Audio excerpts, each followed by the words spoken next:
O que é o ciclo hidrológico? O ciclo hidrológico é o fenômeno global de circulação fechada da água entre a superfície terrestre e a atmosfera. O ciclo hidrológico é impulsionado pela energia solar associada à gravidade e à rotação terrestre. A energia solar é a principal fonte, né, de energia para impulsionar a movimentação da água. A gente tem aqui uma representação do ciclo hidrológico, uma representação simplificada com os principais componentes do ciclo hidrológico, né? A precipitação, a evaporação, transpiração das plantas, a evaporação de lagos e oceanos, o fluxo de água pelos rios, escoamento superficial, a percolação, infiltração de água no solo, o escoamento subterrâneo, né? Esse é uma representação simplificada dos principais processos que formam o ciclo da água.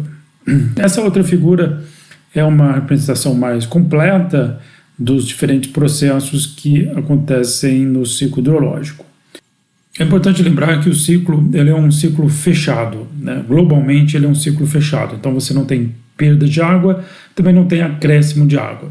O que acontece em muitos locais é uma escassez de água ou um excesso de água que é provocado por mudanças na circulação da água, a circulação global da água. Então, você pode, a circulação principalmente da atmosfera pode mudar e isso trazer mais chuva ou menos chuva para um determinado local. Então, mas globalmente o ciclo é fechado e a gente não tem mudança na quantidade de água que circula no planeta. Então, vamos começar uma descrição dos diferentes processos. Vamos começar pela água que está na atmosfera. A gente tem a água, ela que está na superfície, ela retorna para a atmosfera na forma de evaporação e, bem, o ar ele tem uma capacidade de absorver vapor de água que depende da temperatura, depende de alguns fatores, mas temperatura é um fator que influencia bastante. Então, próximo da superfície você tem maiores temperaturas, então você tem as superfícies com água e também tem a transpiração das plantas. Então a água evapora, o ar absorve essa água na forma de vapor e quando esse ar úmido e quente ele sobe para camadas mais altas da atmosfera, por diferentes motivos esse ar pode subir ou então pode haver um encontro de massas de ar quente e fria. Então esse ar quente e úmido o ar ele vai se resfriar, o vapor de água que está presente nesse ar ele vai se condensar e formar pequenas gotículas. Essas pequenas gotículas vão se aglutinar e vão formar as nuvens. Então as nuvens são formadas por gotículas de água que elas vão colidindo e em determinadas condições vão crescer, né, e até que a força da gravidade faz com que elas caiam e você tenha então a precipitação acontecendo. Então você pode ter precipitação acontecendo sobre o continente e a gente tem também precipitação acontecendo sobre os oceanos. A maior parte da precipitação acontece sobre os oceanos porque eles ocupam a maior parte da superfície terrestre. A água que cai da precipitação, né, ela pode evaporar mesmo antes de chegar ao solo, né? Você tem uma parte dessa água que pode evaporar antes de chegar no solo, ela evapora, principalmente em locais quentes, então com uma chuva de baixa intensidade ela pode retornar antes de chegar ao solo. Da água que chega à superfície, bem, se essa superfície é vegetada, uma parte dessa água vai ser retida pela vegetação. Ela fica presa nas folhas, nos galhos das árvores e essa água que fica presa, ela acaba evaporando e voltando para a atmosfera. Isso é o que nós chamamos de interceptação vegetal. Então, às vezes acontece também interceptação por depressões. A água fica presa em depressões no solo, ela não infiltra e evapora e retorna para a atmosfera. Então a interceptação é essa parte da água, interceptação vegetal é essa que não chega ao solo, ela ela volta antes de chegar ao solo, porque tem uma parte da água que é interceptada, mas ela depois escoa pelos troncos, ela goteja das folhas, dos galhos e chega ao solo. Então essa parcela não é interceptação. Interceptação é só aquilo que realmente não chega ao solo, evapora e volta. Ou então aquilo que fica preso nas depressões, como eu disse, e evapora também, não chega a infiltrar nem escoar superficialmente. Na parcela que chega ao solo, nós vamos ter, então, o solo, num primeiro momento, a chuva caindo, o solo estando seco, com baixa umidade, você tem toda a chuva que cai, ela pode se infiltrar no solo, você tem o processo de infiltração da água no solo, e depois de um tempo, as camadas superiores do solo, elas se tornam saturadas de água, diminui a velocidade de infiltração, e aí então a água começa a se acumular na superfície, sobre o solo, e aí a gente vai ter a formação do escoamento superficial, né? Então a gente tem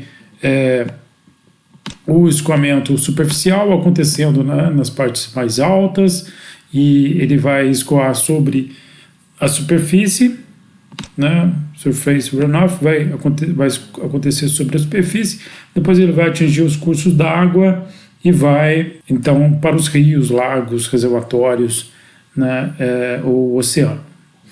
Esse escoamento superficial é um escoamento rápido, ele é um escoamento que chega muito rapidamente aos rios, né, e então em áreas muito impermeáveis você pode ter problemas de inundação porque esse escoamento é muito rápido. Da parcela que infiltra, né, a gente vai ter uma parcela que infiltrou e vai para essa camada laranja aqui, que é a camada de solo. A camada de solo funciona como um grande reservatório de água, né, o solo é uma superfície esponjosa que são partículas sólidas com poros, então nos poros a água ela vai ser armazenada nesses poros, e então ela vai descer verticalmente e depois ela vai se movimentar, né, na camada de solo para chegar lentamente aos rios, lagos, oceanos, e então é o que vai manter, né, esse escoamento subterrâneo, é o que mantém os rios quando você não tem chuva, né? Ele é um escoamento lento, demorado. Então, quanto maior essa camada de solo aqui, laranja, maior vai ser a quantidade de água armazenada e maior o escoamento subterrâneo. Nós temos também um escoamento chamado subsuperficial. Esse escoamento subsuperficial, ele acontece em alguns casos especiais, em que você tem uma saturação na camada superior do solo, em condições de relevo bastante acentuado, de declividade alta. Muitas vezes na engenharia nós não consideramos esse escoamento subsuperficial, né? Consideramos apenas o subterrâneo e o superficial, mas em muitos casos, principalmente para quem trabalha com modelagem hidrológica, o subsuperficial é um escoamento importante. Abaixo da camada de solo, nessa parte laranja, amarela, nós temos uma camada impermeável, um estrato impermeável, em que nessa camada nós podemos ter fraturas e a água pode penetrar nessas fraturas, né, descer por percolação e profunda e vai para alimentar reservatórios subterrâneos bem mais abaixo.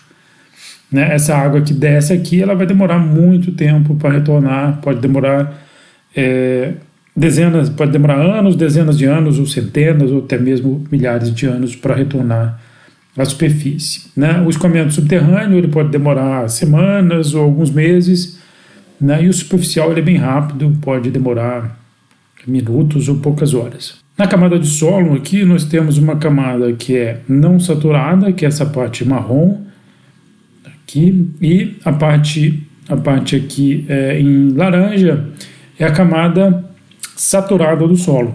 Tá? Então, na parte marrom você tem poros do solo preenchidos com ar e com água. Na parte em laranja nós temos todos os poros do solo preenchidos com água. Então, é nessas condições que se forma o escoamento subterrâneo, que é esse escoamento que acontece em direção aos rios. A transpiração das plantas, as plantas retiram água do solo pelas raízes e transpiram essa água pelas folhas. Então, quando a gente tem uma cobertura vegetal, uma superfície com cobertura de vegetação, nós temos dois processos acontecendo. Nós temos a transpiração das plantas e temos a evaporação da água diretamente do solo. Como não dá para separar essas duas grandezas, esses dois fluxos, nós então consideramos como apenas um único fluxo chamado de evapotranspiração. Tá? Então, isso quando nós temos cobertura de solo coberto com vegetação. Então a gente tem a transpiração da vegetação, né, e a gente tem evaporação do solo, tem evaporação dos reservatórios, de rios, né, de oceanos. Então, em todas essas fases aqui, em algum momento a água vai então estar em contato com a atmosfera, vai evaporar, vai retornar, vai formar de novo as nuvens, formar chuva, essa chuva então vai cair e vai de novo formar os escoamentos.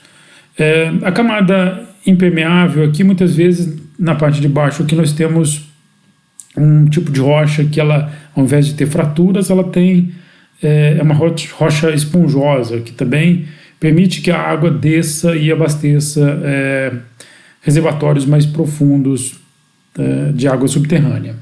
Junto aos rios, junto aos oceanos, né, na foz dos rios, junto ao oceano, às vezes nós temos a intrusão salina, que é essa água salina que penetra no curso do rio e também na camada de solo saturada, né? Então, quando o rio ele diminui a sua vazão, essa camada salina, essa intrusão salina, ela pode aumentar